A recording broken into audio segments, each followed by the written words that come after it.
साजी और निवाजी हुई गुरु का खास रूप। खालसा साध संगत जीओ, वाहिगुरु जी का खालसा, वाहिगुरु जी की फतेह। गुरमुख प्यारियों, आप सभी बहुत भाग्यशाली हैं जो अमृत वेले से गुरु ग्रंथ साहिब जी की पावन हजूरी में जुड़कर अपने इस मानस जन्म का लाहा ले रहे। जितने भी हम इंसान इस धरती पर आए, अकाल पुरख पिता ने हमें मानस जन्म बख्शिश किया। ये मानस जन्म का एक ही मकसद है, परमात्मा से मिलाप। अगर मिलाप का मार्ग छोड़कर हम एक दूसरे की निंदा करते हैं, चुगली करते हैं, दुविधा, ईर्ष्या, नफरत करते हैं, इसे गुरु साहब ने अवरकाज कहा है। ये काम करते हुए हमारे मन को कभी शांति नहीं मिलेगी, सुख नहीं मिलेगा। जब हमें साध संगत मिलती, साध संगत में हमने एक ही काम करना है, नाम का जप करना है, सिमरन करना है। गुरु जी की वाणी के बख्शिश भरे वचन हैं, भई प्रापत मानुख देहुरिया, गोविंद मिलन की यह तेरी बरिया। अवर काज तेरे किते ना काम, मिल साध संगत भज केवल नाम। हमारे गुरुओं ने ये तत्व निकाला, बिना हरि के भजन से हमारा छुटकारा नहीं हो सकता, हमें मुक्ति प्राप्त नहीं हो सकती। कहो नानक यह तत्व विचारा, बिन हर भजन नहीं छुटकारा। ये जो हमें अहला जन्म मिला है, दुर्लभ देही दी,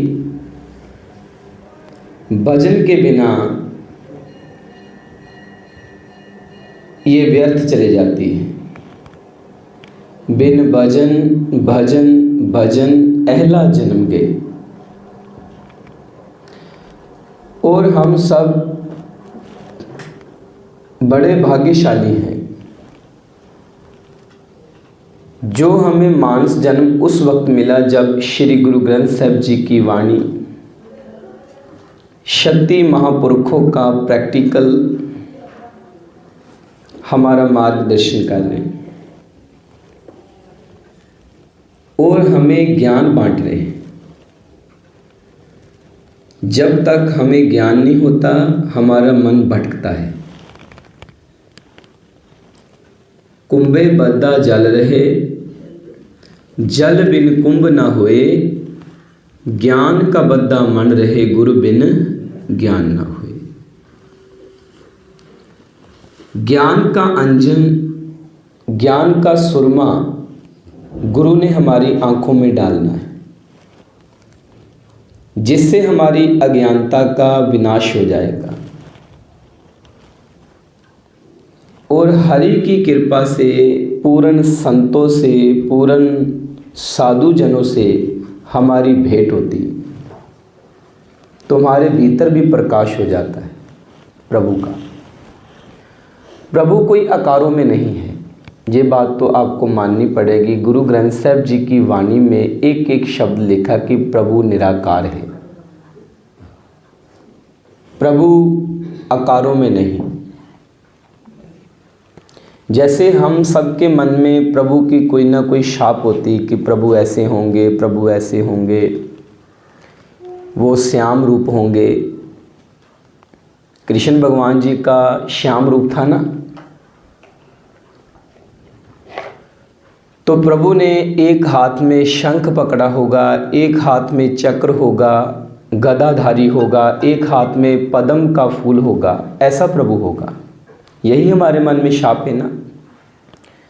मगर गुरु नानक देव जी ने बताया कि परमात्मा निराकार है, उसका कोई चक्र चिन्ह वर्ण जात नहीं। तो क्या बोलते गुरु साहब जी, चक्र चिन्ह अर वर्ण जात अर पात नहीं, जेह रूप रंग अर रेख भेख को कह न सकत कहे, अचल मूरत अनुभव प्रकाश। प्रभु प्रकाश है, एक ज्योति है, तो हम भी ज्योति रूप हैं।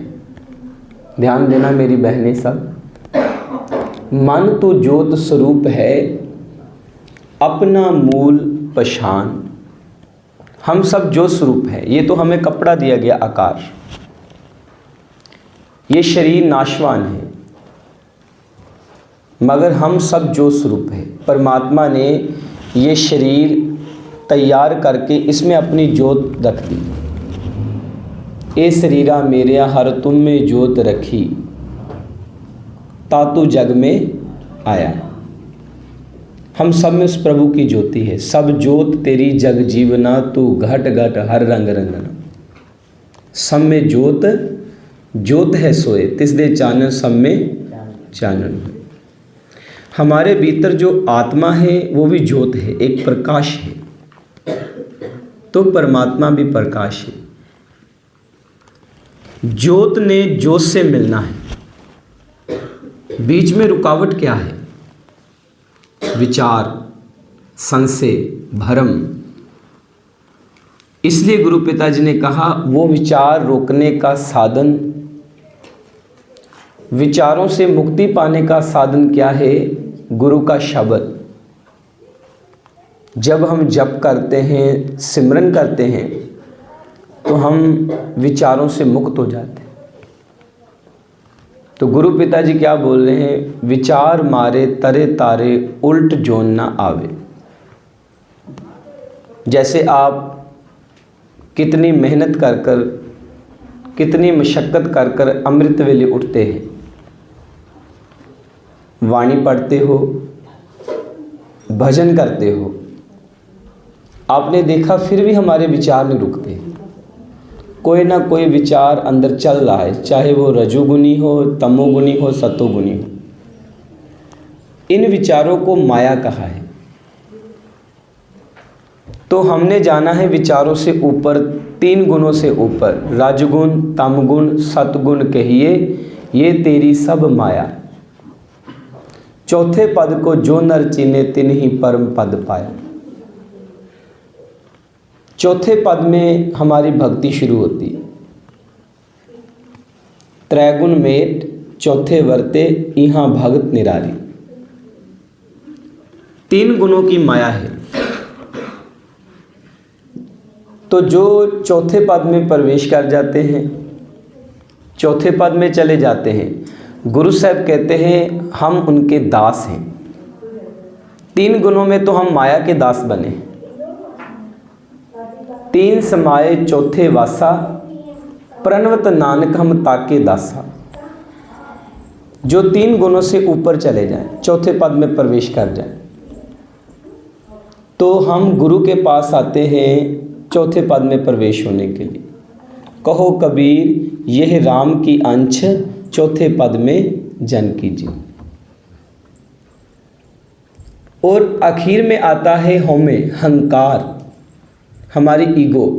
जब हमारा हंकार, हमारी होमे खत्म हो गई, हमारा जो अंदर गर्व है वो खत्म हो गया, तो परमात्मा से मिल जाएंगे, ब्रह्म से मिल जाएंगे। ब्रह्म से मिलने का ये एक बड़ा सरल सा मार्ग है। त्रैगुण मेट चौथे चित लाया, नानक होमे मार ब्रह्म मिलाया। ब्रह्म से मिला।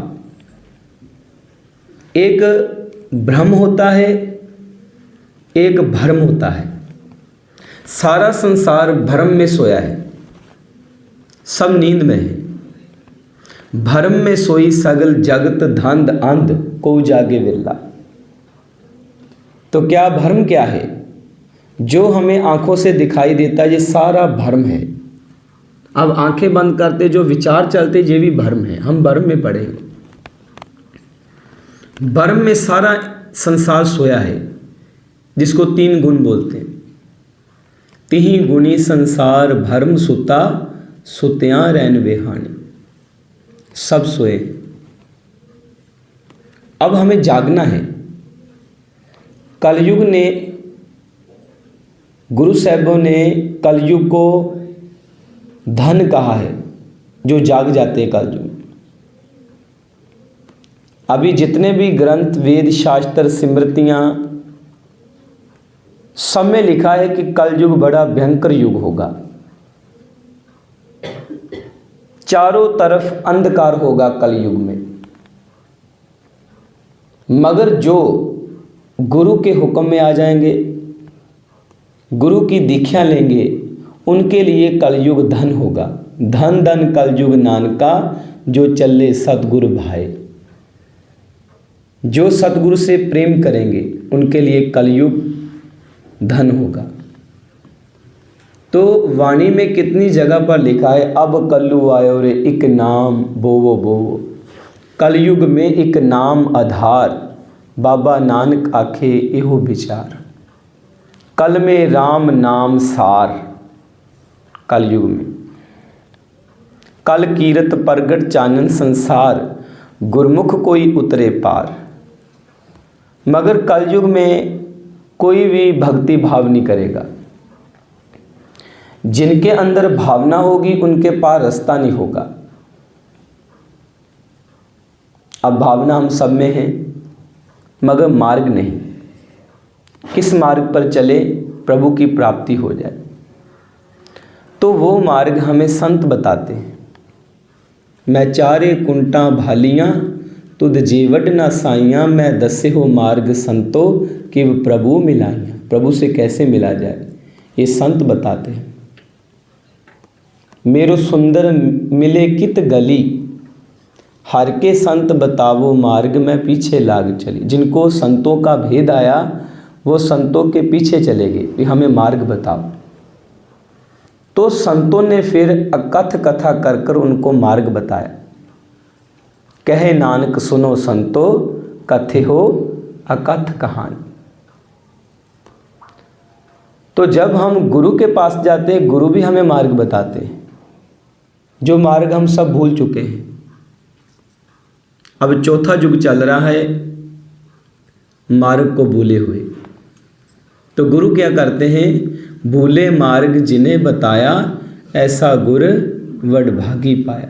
सिमर मना राम नाम चितारे, बस रे हृदय गुरचरण प्यारे। सिमरन करो, नाम जपो। नाम के बिना कुछ नहीं। और बड़े अच्छे भाग हों तो नाम जप होता है, नाम की प्राप्ति होती है। नाम जपो मेरे साजन सेना, नाम बिना मैं अवर न कोई। वडे भाग गुरमुख हर लेना। तो नाम से हमारा कार्य संपन्न होगा। हम कहते हैं ना हमारा कार्य संपन्न नहीं हो रहा। गुरु पिताजी कह रहे एको नाम ध्याए मन मेरे, कार्य तेरा होवे पूरा। हमारा कार्य क्या है, प्रभु से मिलना। ये बच्चे पैदा करने, बच्चों को पालना, पढ़ाना, लिखाना, नौकरी पेशा करना, खाना बनाना, शादियों पर जाना, ये हमारा कार्य थोड़ा है कोई। हम तो भूल गए अपना कार्य। हमारा कार्य है राम सिमर यह तेरे काज है। तो जब तक हम सिमरन नहीं करते तब तक हम दुखों में रहेंगे, हम अशांति में रहेंगे, भटकना में रहेंगे। इसलिए गुरुजी ने सुखमनी साहब की पहली अष्टपदी में हमें बख्शिश की, सिमरो सिमर सिमर सुख पावो, कल कलेश तन माहे मिटाओ। तो सिमरन तो किया ही नहीं। भीतर का कलेश, भीतर का भरम, भीतर का दुख कैसे खत्म होगा जब तक सिमरन नहीं करेंगे। सिमरन शब्द है संस्कृति का। संस्कृति भाषा में परमात्मा को याद करना सिमरन कहते हैं। तो हमारे हाथ में गुटखा साहब है मगर परमात्मा तो याद ही नहीं आ रहा। होता है ना ऐसे, हम पाठ करते जा रहे हैं मगर परमात्मा नहीं आ रहा। हाथ में माला है, माला फेर रहे हैं, परमात्मा नहीं याद आ रहा। ढोलकी बजा रहे हैं, सत्संग कर रहे हैं, हारमोनियम बज रहा है मगर परमात्मा नहीं याद आ रहा। कितना जप किया जा रहा है मगर परमात्मा नहीं याद आ रहा। तो परमात्मा को याद करने के लिए कितने इंसान तरीके अपनाता है। कीर्तन करते हैं, भजन करते हैं, माला फेरते हैं, बाणी पढ़ते हैं, जप करते हैं मगर परमात्मा याद नहीं आ रहा। तो परिवार को याद करने के लिए कोई ढोलकी, कोई चिमटे, कोई छैने, हारमोनियम, भजन, माला किसी की ज़रूरत है? आप यहाँ बैठे हैं, आपके बच्चे कनाडा है, अमेरिका है, उनको याद करने के लिए किसी साज को बजाने की ज़रूरत है? सहज सुबह याद आ जाए, आ जाते ना याद। क्यों? परमात्मा क्यों नहीं याद आ रहा? क्योंकि सब किश अपना एक राम पर आया। परमात्मा को कभी हमने अपना बनाया नहीं। जो अपना होता है वो कभी भूलता नहीं। हम कहते ना मैं तो परमात्मा को भूल गई, आज तो मैं गुरु को भूल गई। भूले क्यों? क्योंकि हमने अपना बनाया नहीं कभी। जो अपना बन जाता है वो कभी भूलता ही नहीं। उसका सिमरन करने की ज़रूरत भी नहीं पड़ती, उसके लिए कीर्तन भजन करने की ज़रूरत नहीं पड़ती, क्योंकि अपना बन गया। परमात्मा मेरा अपना है, तो परमात्मा को कभी अपना बनाया नहीं, इसलिए तो वो याद नहीं आता। इसीलिए उसके लिए जप करना पड़ता है, उसके लिए तप करना पड़ता है, उसके लिए भजन करना पड़ता है, कीर्तन करना पड़ता है, क्योंकि सब किश अपना एक राम पर आए।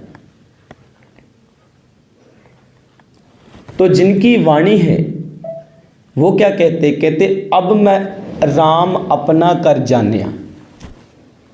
मैंने राम को अपना बना लिया, परमात्मा को, वाहिगुरु को मैंने अपना बना लिया। अपना तो बनाते नहीं, जो पराए हैं उसको हमने अपना बना लिया। क्योंकि जिनसे हमने मोह डाला है एक दिन छोड़ देना इनको। जब संसार को छोड़ेंगे तो इनको भी छोड़ देंगे एक दिन, मगर उधर तुम्हारी रक्षा करेगा भगवान, तो उसको कोई याद नहीं करता। जन नानक अंत बार बिन हर जी को काम ना आयो। हरि के बिना, परमात्मा के बिना किसी ने हमारे काम नहीं आना, ये बात तो पक्की है। इसलिए परमात्मा का भजन करना चाहिए।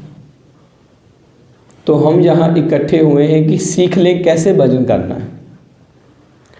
भजन करने की भी एक जुगत है। कैसे करना है? जब आप सुबह आते हो ना, सब इस स्थान पर सबसे पहले आधा घंटा 1 घंटा सिमरन किया करो। उसका एक मेथड है, एक जुगत है। बैठकर सब जनों ने आंखें बंद करके, जब हमारा श्वास भीतर को जाता है ना, नाभि की तरफ जाए तो उच्चारण करना है वाह। बाहर को आए गुरु। ये क्यों करना है? क्योंकि नाभि से हमारी लिव टूटी। जब हमारा जन्म हुआ ना, नाभि से लिव टूटी तो ये रास्ता बंद हो गया, सुषुम्ना नाड़ी बंद हो गई। तो उस नाड़ी को हरकत में लाने के लिए हम शब्द का जाप करते हैं, वाह गुरु। और इसको कानों से सुनना है, इसको सिमरन बोलते हैं। जो रसना से जप करते हैं, कानों से सुनते हैं, वो माया के जाल से रहित हो जाते हैं। सुखमनी साहब का वचन पढ़ते हो ना, आल जंजाल बिकार ते रहते, राम नाम सुन रसना कहते। रसना से कहना है और राम के नाम को कानों से सुनना है। आपको फिर महाजाल नहीं पड़ेगा। जिसका निरंतर जाप होगा, ये नहीं कि हमने गुरुद्वारे में जाप करना है, मंदिर में जाप करना है।